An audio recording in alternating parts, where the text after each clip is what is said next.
프리미엄 스마트 러닝 윌라.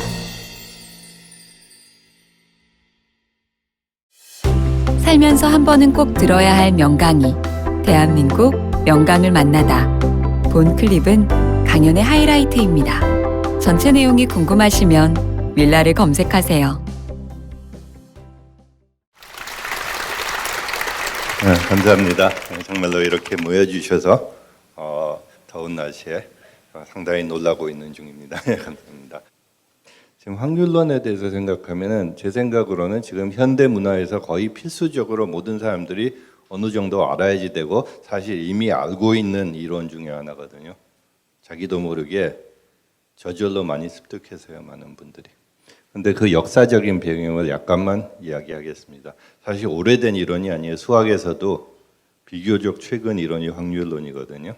그 기원이 보통 어떻게 사람들이 얘기하냐면은 이거는 기원 전인데 어떻게 보면 이 얘기는 기원 확률론의 기원전 스토리부터 시작하는데요. 보통 이 사람으로부터 시작한다고 그래요. 루카 파치올리라고 하는 사람인데요. 이 사람이 그러니까 후대에 남긴 것들이 중요한 것이 두 가지가 있는데 뭐 그 이상으로도 있을 거예요. 근데 대표적인 게 두 가지가 있어요. 그래서 첫 번째가 이 책에 나오는 얘기입니다. 그러니까 베니스에서 1494년에 처음 출판된 책인데 산술, 기하, 비율 및 비례의 원칙 그런 제목을 가진 책이거든요. 이제 라틴어로 써졌죠 원래는. 이 책에 두 가지 중요한 내용이 나오는데 하나는 방법론이고 또 하나는 질문이에요. 그래서 방법론에 대해서 먼저 말씀을 드리자면은 이제 이 책이 근본적으로는 수학 교재 같은 형식으로 써져 있었어요. 그래서 산수도 나오고 뭐 대수도 나오고 기하도 나오고 근데 재밌는 건 또 회계학도 들어 있어요. 지금식으로 생각하면 회계학. 그러니까 수학의 기초 안에 회계가 포함됐다고 생각했던 거거든요, 이 사람은. 그것도 일종의 재밌는 관점이죠. 지금 같으면은 회계하려면은 수학이 필요하다고는 생각하지만 수학 교재에 처음부터 회계가 들어가는 일은 별로 없잖아요. 그런데 특히 회계의 어떤 부분인가 하면은 지금식으로 표현하면 복식부기법이라고 하는 거. 체계적으로 수입 지출을 따로 기록하면서 특정한 공식이 만족하게끔 항상 장부 정리하는 방법. 그게 이제 이 사람이 발견한 거라고 그래요. 사실은 한 가지 더 중요한 업적이 있어요. 제 생각으로는 그러니까 복식부기 이상으로 굉장히 중요한 내용이 하나 들어있는데 그거는 아까도 얘기했듯이 방법론이 아니라 질문이에요. 중요한 질문이 하나 들어있어요. 문제. 그게 무슨 문제였는지 잠깐 살펴보죠. 이것도 또 간단한 도박 게임으로부터 출발하는데요. 예시를 하나 보죠. 어떤 게임 참가자 A와 B 두 사람이 있어서 각자 판돈을 10,000원씩 내요. 그리고 그때부터 동전을 던지는 거예요. 앞면이 나오면은 A가 1점을 받고 뒷면이 나오면은 B가 1점을 받게. 룰은 간단하죠. 그래서 승리는 어떻게 하느냐? 7점을 먼저 얻는 사람이 2만 원 전부 가지고 가게. 그렇게 룰을 정했어요. 그러니까 뭐 생각할 만한 굉장히 간단한 게임이죠. 그래서 여기에 관련된 뭐 복잡한 수학이 뭐가 있을 수 있겠느냐? 당연히 궁금해지잖아요. 그런데 문제는 뭔가 하면은 게임이 그냥 그대로 진행되면은 이게 간단한 건데 파치올리가 던진 질문은 이 게임이 갑자기 중단되면은 어떻게 하냐 그거예요. 가령 A가 5점, B가 3점을 획득했을 때 무슨 이유에서든 뭐 불이 났든지 뭐 경찰이 술집에 쳐들어왔든지 하여튼 뭐 여러 가지 이유로 게임이 갑자기 중단됐단 말이에요. 그럼 판돈을 어떻게 나누면 좋겠느냐? 그 질문을 던졌어요. 어떻게 하면 좋을까요? 혹시 제안 있으세요? 그러니까 이런 질문에 대해서도 순차적으로 제안을 하나하나씩 고려해 볼 수가 있거든요.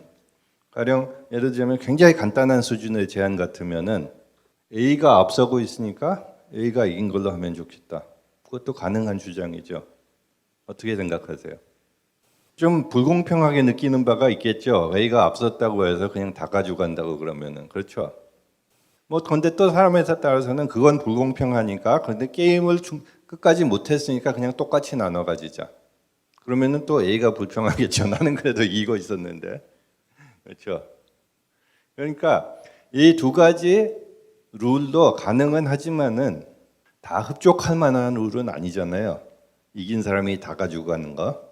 그것도 좀 불만스러운 데가 있고 똑같이 나누는 거 그것도 좀 불만스러운 데가 있고 예를 들자면 6대 0이었는데 똑같이 나눴다. 이건 좀 상당히 불만일 거 아니에요? 그런가 하면은 1대 0인데 1이 다 가져갔다. 이것도 좀 문제 있는 것 같고. 그렇죠? 그래서 이제 파치올리가 제시한 방법론은 아까 말씀하신 것처럼 이거 그냥 5대3 비율로 나누면 어떠느냐. 이건 그럴싸하죠. 그래서 이 답을 제안했어요. 근데 방금도 제가 예를 몇 개 들었지만 당연히 이 문제는 뭔가 하면은 제가 예시를 하나 드렸을 뿐이지 이 문제에 영어로 얘기하면 파라미터 그러니까 결정하는 수는 여러 가지로 바꿀 수 있겠죠. 그러니까 목표 점수도 뭐 굉장히 다를 수가 있고 7점이 아니고 100점일 수도 있고 500점일 수도 있고 그렇죠. 경우에 따라서 또 중단된 순간에 점수도 상당히 여러 가지가 가능할 거 아니에요. 그렇죠. 가령 목표 점수가 7점이 아니고 1000점이었으면 어땠을 것 같아요? 역전이 일어날 가능성이 상당히 많죠. 1000점 목표 점수가 1000점이었으면 그런가 하면 5대3이 아니고 50대 30이고 목표 점수가 51점이라고 그래서 봐요. 그러면 어떨 것 같아요? A가 이길 확률이 뭐 거의 분명히 A가 이기는 상황인데 5대3으로 나는 건 그때도 불만스러울 거 아니에요? 그러니까 이 비례 원칙, 비례 방법론을 사용하는 게 이 상황에서만 보면 그럴싸한 것 같아도 문제의 일반적인 상황을 생각하면은 좋은 방법론이 아니었을 것 같다. 그게 당연히 또 당장 직관적으로 느껴지죠. 그래서 이 문제를 해결한 두 사람이 피에르 페르마라고 여러분도 좀 이름을 들어봤을 수학자일 거예요. 물리학도 했고 그다음에 블레스 파스칼이라고 파스칼은 특히 이제 물리, 수학, 철학 다방면으로 활약했죠. 파스칼이 이 문제에 대해서 생각하다가 페르마한테 편지를 보내서 편지를 교환하면서 1654년 여름이었을 거예요.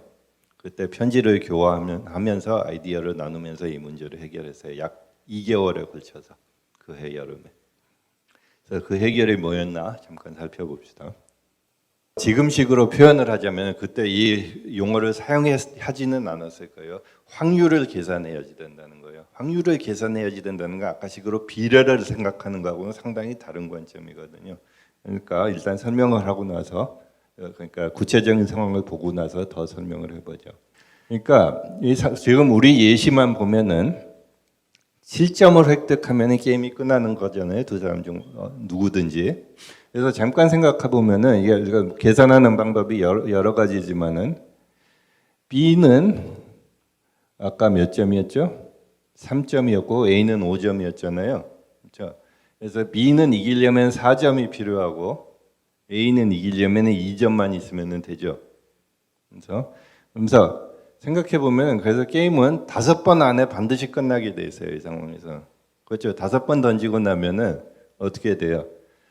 B가 4점을 이겼든지 A가 2점을 획득했든지 둘 중에 하나가 반드시 일어나게 되죠. 5번 안에.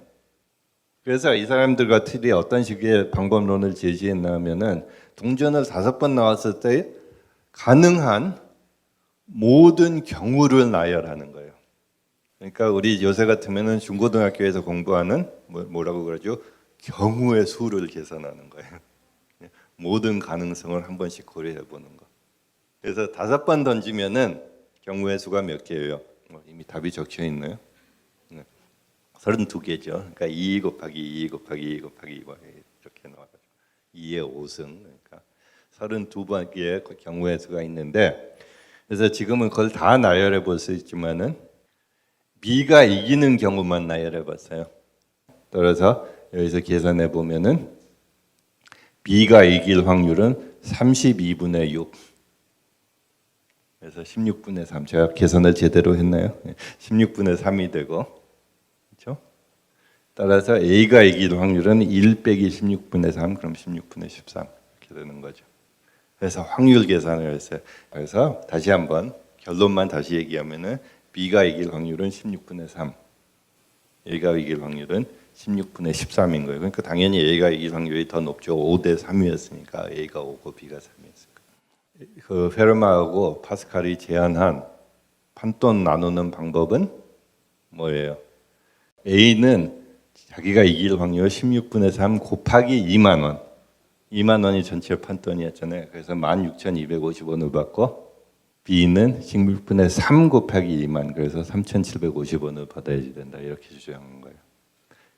그러니까 요새 말로 표현하면은 A와 B가 각자 자기의 기대값을 받아야지 된다는 주장이에요. 요새 기대값이라는 말을 하거든요. 그러니까 이길 확률 곱하기 전체 판돈. 그래서 각자가 기대값만큼을 받아야지 된다. 그렇게 나누자. 이제 그 사람들이 제안한 거는 그거예요. 그러니까 이 두 사람 사이에 오고 간 편지에 지금 많은 확률에서 얘기하는 많은 개념들이 처음 등용됐다고 그래요. 그러니까 경우의 수 나열하는 방법론도 그렇고 기대값이라는 용어 자체도 이 편지에 처음 나왔다고 그래요. 그래서 확률론은 1654년 두 사람이 주고받은 편지에서 출발했다고 그러죠. 그때 확률론이 탄생한 거예요. 그 해.